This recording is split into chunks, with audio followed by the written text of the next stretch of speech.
आपकी हालत को देख के रोने लगी। आपने पास बुलाया और फरमाने लगे कि तेरे रोने की वजह क्या है, तेरे रोने की वजह क्या है।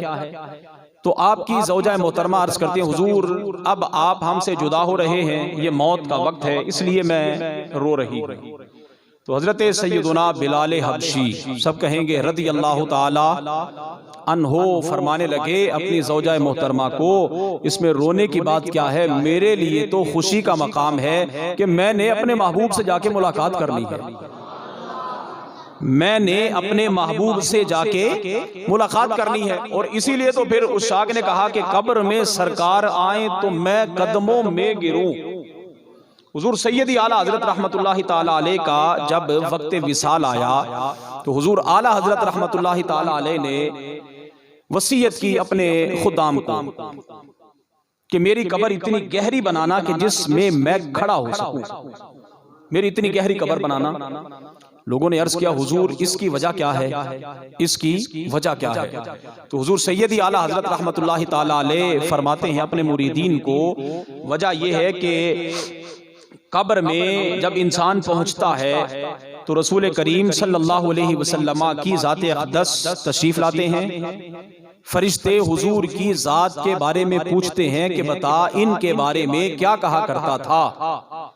तो ऐसा तो हो नहीं सकता कि अहमद रजा सारी जिंदगी खड़ा होके मुस्तफ़ा जाने रहमत पे लाखों सलाम पढ़ता रहा हो और जब कब्र में हुजूर तशरीफ लाए अहमद रजा लेटा रहे। नहीं, मेरा इश्क ये कहता है हुजूर जब तशरीफ लाए अहमद रजा कब्र में खड़े होके तो अपने नबी का इस्तिकबाल करे। तो हुजूर सैयदी आला हजरत रहमतुल्लाहि ताला अलैह की ये शान कि मेरी कब्र इतनी गहरी बनाना जिसमें मैं खड़ा हो सकूं। तो इसीलिए तो शाख ने कहा कि कब्र में सरकार आए तो मैं कदमों में गिरूं, फरिश्ते गर मुझे उठाएं तो मैं उनसे यूं कहूं कि मैं अब पाए नाज से ए फरिश्तों क्यों उठूं, मर के पहुंचा हूं यहां इस दिलरुबा के वास्ते। अब तो ऐसा नहीं हो सकता कि सारी जिंदगी इन्हीं की दीद की तड़प में तो गुजार दी, अब जब ये तशरीफ ले आए हैं तो फिर तुम कहते हो कि अब उठो, ऐसा नहीं हो सकता। लिहाजा जो बंदा रसूल करीम सल्लल्लाहु अलैहि वसल्लम की ज़ात अक़दस से मोहब्बत करता है, हुजूर की अहले बैत से मोहब्बत करता है और जब उसका इस दुनिया से जाना होता है तो फिर इनाम के तौर पर परवरदिगार आलम उसकी कब्र को फरिश्तों की ज़ियारत गाह बना देता है। जो बंदा नबी अलैहिस्सलातु वस्सलाम की मोहब्बत, हुजूर की आले पाक की मोहब्बत में दुनिया से जाता है, परवरदिगार आलम इनाम ही अता फरमाता है कि उसकी कब्र इंसानों के लिए ही नहीं, इंसानों के लिए ही नहीं बल्कि अल्लाह के फरिश्ते भी उस बंदे की कब्र की आके तो ज़ियारत करते हैं। हुजूर सैयदना ख्वाजा मोइनुद्दीन चिश्ती अजमेरी रहमतुल्लाहि ताला अलैह तो वो शख्सियत कि जो सिर्फ हुजूर से मोहब्बत ही नहीं करते थे, सिर्फ हुजूर की अहले बैत से मोहब्बत ही नहीं करते थे, उनका तो नजराना अकीदत आज तक हर शख्स की जुबान पर आम है। हर शख्स पढ़ता भी है, समझता भी है, जानता भी है कि जिस अंदाज में हजरत ख्वाजा साहिब ने हुजूर की आले पाक में अपनी हाजिरी पेश की, शास्त हुसैन बादशास्त हुसैन, ये हजरत ख्वाजा मोइनुद्दीन चिश्ती अजमेरी ही का तो शेर है कि जो इस अंदाज में उन्होंने नबी अलैहिस्सलातु वस्सलाम के नवासों की खिदमत अक़दस में अपनी अर्ज गुजारी पेश की।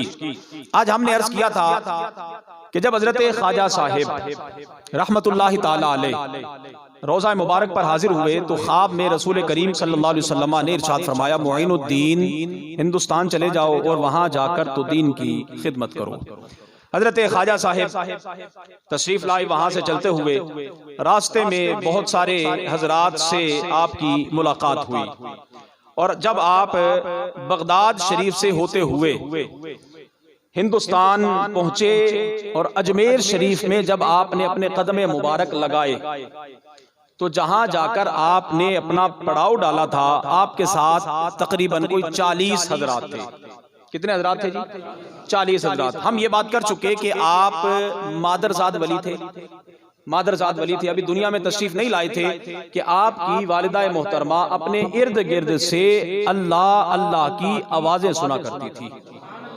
दाएं बाएं देखती, जिक्र करने वाला बंदा कोई ना नजर आता। और फिर गैब से इनकी वालिदा मोहतरमा के कानों में आवाज आती, परेशान ना हो, जो तेरे पेट में है वो हमारा बंदा है, और जो हमारा बंदा होता है वो हमारा जिक्र करता है। तो ये मादरजाद वली हैं। और फिर विलायत के शेख कामिल की नजर से आला दर्जे पर जब फायज हुए और जब दोबारा हरमैन तय्यबैन की हाजिरी से अजमेर शरीफ तशरीफ लाए, तो आपके साथ कितने हजरात थे? 40 दुर्वेश, 40 हजरात आपके हम नशी आपके साथ थे, जो हर लम्हा कलिमा तय्यबा ला इलाहा इल्लल्लाह, ला इलाहा इल्लल्लाह, ला इलाहा इल्लल्लाह का विर्द किया करते थे। जब आप अजमेर में पहुंचे तो दरो दीवार कलिमा तय्यबा की ज़र्ब से हरकत करने लगे।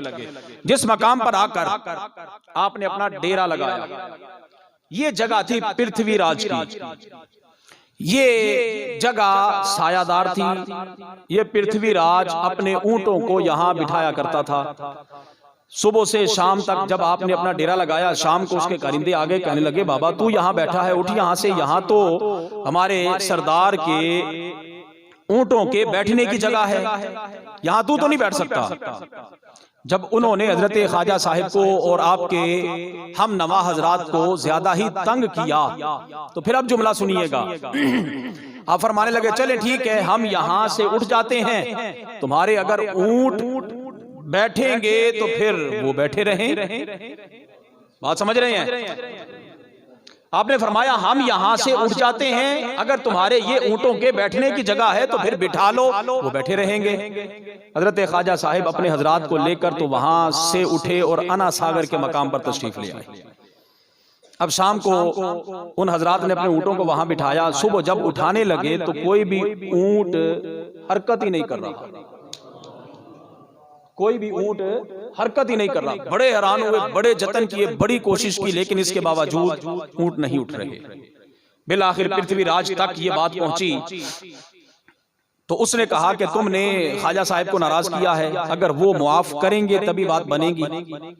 अब वो सारे हजरात आए ख्वाजा साहिब की खिदमत में और आकर अर्ज करने लगे, हुजूर हमसे गलती हो गई, हमें मुआफ फरमा दीजिए, हमारे तो ऊंट ही नहीं उठ रहे।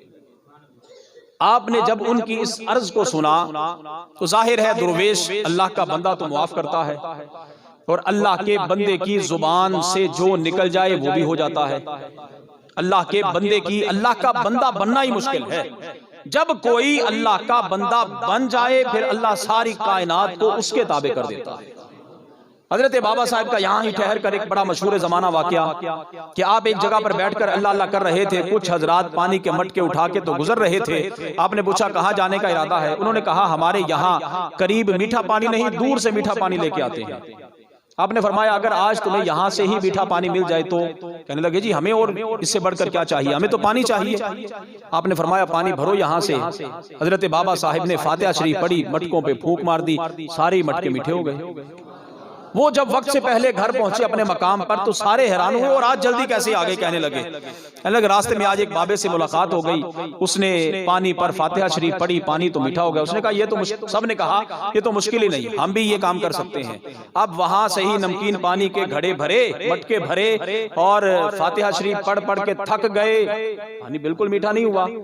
थक हार के तो आ गए सारे हजरात हजरत बाबा साहिब की खिदमत में और आकर कहने लगे हुजूर आपके बारे में मालूम हुआ कि आपने एक बार फातिहा शरीफ पढ़ी और हम तो सैकड़ों मर्तबा पढ़ चुके। अब जुमला सुनिए हजरत बाबा साहिब का। फरमाने लगे फातिहा तो वही है जो तुम भी पढ़ते हो, मैं भी पढ़ता हूं, लेकिन असर करने के लिए जुबान फरीद की होनी चाहिए। असर तब होगा जब जुबान किसकी होगी? हजरत ख्वाजा साहिब ने फरमाया ठीक है तुम्हारे ऊंट बैठने तो फिर बैठ जाए, बैठे रहे।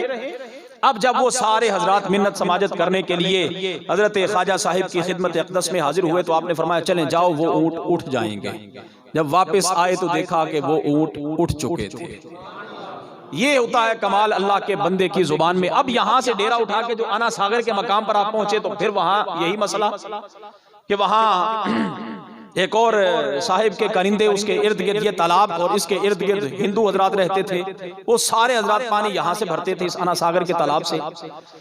अब जब आपने वहां डेरा लगाया तो वो हजरात आ गए कि यहाँ तुम उठो, यहाँ तुम्हारा क्या काम है, यहाँ तुम्हारा क्या काम है। वहां जब उन्होंने आपके साथ रहने वाले हजरात को मारपीट का निशाना बनाया और तकलीफ के अंदर मुब्तला किया, तो एक मुरीद आके तो हजरत ख्वाजा साहिब की खिदमत में अर्ज करते हैं, हुजूर हमारे साथ तो वो ये मामला कर रहे हैं।